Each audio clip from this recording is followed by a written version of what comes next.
অসাধারণ। ভালো রান্না পারির জন্য খুবই বিপদে পড়ে গেছি। সারাক্ষণ খালি আমারই রান্না করতে হয়, আমারই রান্না করতে হয়। যদি আর প্রথমেই কইতাম যে আমি রান্না করতে পারি না, তাহলে আর এত কষ্ট আমার প্রত্যেকদিন করা লাগতো না। হ্যালো, আসসালামু আলাইকুম, কেমন আছেন সবাই? আশা করি ভালোই আছেন। এই কথাগুলো ভাই বোনেরা আমার না, আপনাদের ভাইয়ার। আপনাদের ভাইয়া ভালো রান্না করতে পারে, তো তো যখনই আমাদের বাড়িতে ভালো কোনো রান্না আসে তখনই তাকে রিকোয়েস্ট করতে শুরু করে দিই যে একটু রান্না করে দাও না। আজকে দেশি একটা মুরগি নিয়ে আইছি, বলতে পারে মুরগ নিয়ে আইছি। মুরগটা আস্ত মুরগ তো খুবই তাজা ছিল এবং মাংসও দেখেন মোটামুটি খুবই ভালো হয়েছে। আর কালারটা কি যে সুন্দর আসছে। আবার ইদানিং কি হয়েছে ভাই বোনেরা, যদি কোনো রান্না করি সেই রান্নার খাইতে পারি না, খুবই গন্ধ লাগে। হয়তো ভাই প্রেগনেন্ট অবস্থায় তো এই কারণে এরকম হয়। প্রতিদিন দিন গুনতেছি কবে আমার মা বাবা আসবে, কবে আমার মা বাবা রান্নাগুলো করবে, তাহলে আমার হাজব্যান্ডের এত প্রেশার পড়বে না। বিচারির সত্যিই প্রেশার পড়ে যাচ্ছে, কারণ আমি তো একদমই রান্না বান্না করতে পারতেছি না। সে রান্না করে আর খুব রাগ হয়, আর হওয়াটাই স্বাভাবিক। আসলে ছেলে মানুষ তো সারাদিন অফিস করে এসে আবার আমার জন্য রান্না করা খুবই তার কষ্ট হয়ে যায়। তবে আজকের রান্নাটা সে এত স্পেশালভাবে করতেছে, খেয়ে যে কি পরিমাণ দোয়া তার জন্য করছি। ভালো কাজ করুক না কেন, আজকে আমাকে যেভাবে খাওয়ানোর পরে আমি যে দোয়া করছি, এই দোয়া সে জীবনেও পাবে না কো।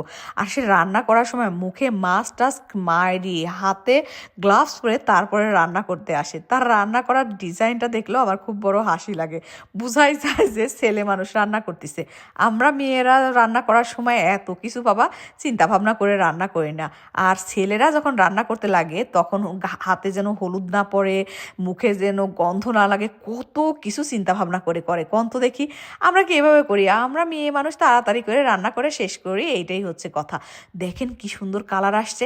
আপনারা কি রান্নাটা দেখতেছেন একবার, যে কত কিছু স্পেশালভাবে কিন্তু দিচ্ছে, এবং রান্নাটাও মানে অন্য রকমভাবে কিন্তু করতেছে। আমিও মাঝে মাঝে নেড়ে দিচ্ছি। এখানে একটা মুরগি আস্ত আছে, কিন্তু কড়াইটা একটু বেশি বড় জন্য না মনে হচ্ছে একদম ছোট। আর কি সুন্দর লাগতেছে, জিভায় তোমার পানি চলে আসছে রে ভাই বোনেরা।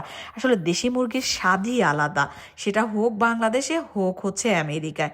সাথে একটু আমি আলু দিচ্ছি, কারণ হলো আলুটা আমার খুব পছন্দ।